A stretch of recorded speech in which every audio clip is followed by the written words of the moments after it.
The fundamental unit of life. Cell is the fundamental unit of life. There are two types of organism depending on the cells. They are unicellular and multicellular organisms. Unicellular organisms are those organisms in which a single cell constitutes a whole organism. For example, amoeba, chlamydomonas, paramecium, and bacteria. Multicellular are those organisms in which many cells group together to form a single body and perform different functions in it to form various body parts.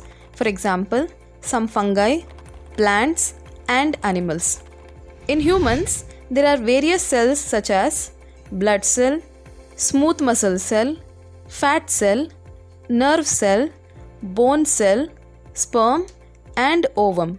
Both plant cell and animal cell is made up of plasma membrane, cell wall. The cell wall is absent in animal cell. Nucleus, cytoplasm, and cell organelles.